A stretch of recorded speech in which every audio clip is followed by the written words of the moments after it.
بسم اللہ الرحمن الرحیم۔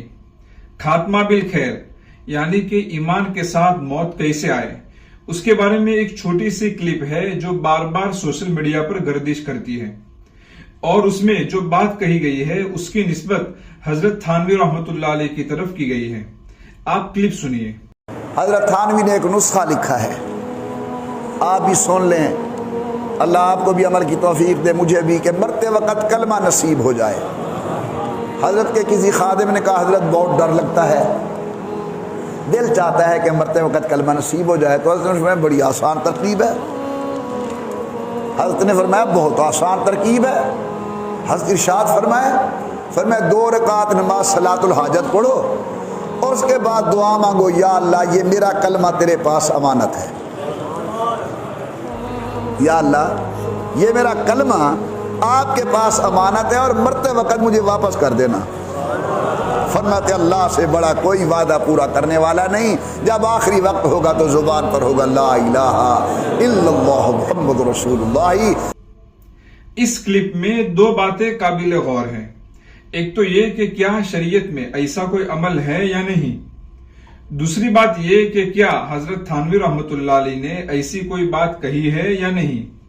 جہاں تک تعلق ہے پہلے سوال کا، یعنی کہ شریعت میں ایسا کوئی عمل ہے یا نہیں، تو اس کا جواب یہ ہے کہ شریعت میں ایسا کوئی عمل آپ صلی اللہ علیہ وسلم سے یا صحابہ سے منقول نہیں ہے۔ یہ بن نوری ٹاؤن کا فتویٰ دیکھیے۔ کلمہ پڑھ کر اللہ رب العزت کے حضور اس غرض سے امانت رکھوانا کہ اللہ موت کے وقت کلمہ نصیب فرما دے گا، نصوص شرعیہ سے ثابت نہیں۔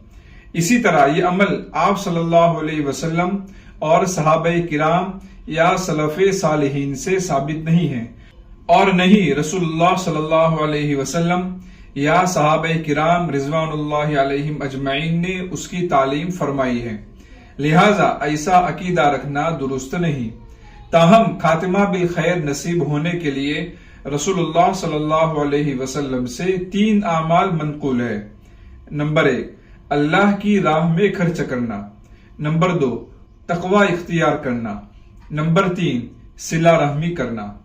پس صورت مسئولہ میں حسن خاتمہ کے لیے مذکورہ بالا امور کا خاص اہتمام کرنے کے ساتھ ساتھ شرعی احکام کے مطابق زندگی گزارنے کی کوشش کرتے رہیں۔ اسی طرح دوسرے دارالافتاء میں بھی ایسا ہی جواب دیا گیا ہے کہ اس کی کوئی حقیقت نہیں ہے۔ اب دوسرا سوال یہ ہے کہ کیا حضرت تھانوی رحمۃ اللہ علیہ نے ایسی کوئی بات کہی ہے یا نہیں، تو میں نے اپنے طور پر تلاش کرنے کی کوشش کی، لیکن مجھے حضرت تھانوی رحمۃ اللہ علیہ کی ایسی کوئی بات نہیں ملی، بلکہ حضرت تھانوی رحمۃ اللہ علیہ کے ملفوظات میں خاتمہ بالخیر کے متعلق جو باتیں ملتی ہیں وہ مطمئن کرنے والی نہیں بلکہ فکر مند کرنے والی ہوتی ہیں۔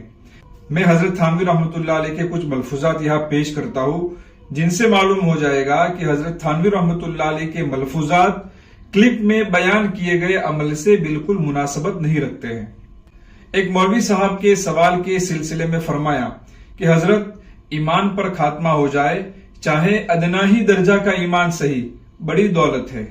پھر خوف کے لہجے میں فرمایا اللہ کے سپرد ہے، بغیر ان کے فضل کے کچھ نہیں ہو سکتا۔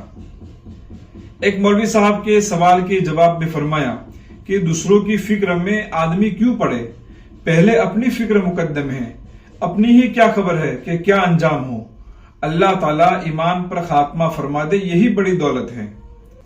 فرمایا اپنے کو کتا اور خنزیر سے بدتر سمجھنے کے معنی یہ ہے کہ ہم خطرے میں ہیں، ہمارے سوء خاتمہ کا ڈر ہے، اور نہ معلوم کفر پر خاتمہ ہو یا ایمان پر، اور کتے اور سور پر یہ نہیں، وہ کافر نہیں گو وہ مومن بھی نہیں۔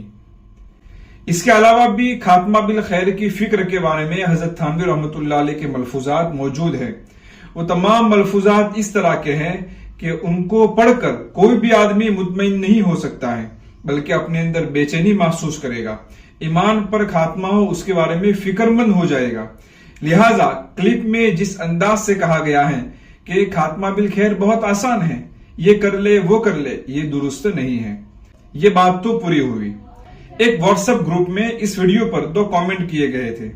ایک صاحب نے اس کلپ کا انکار کرنے کے لیے یہ سوال اٹھایا تھا کہ یہ کلمہ امانت رکھنے کا کیا مطلب،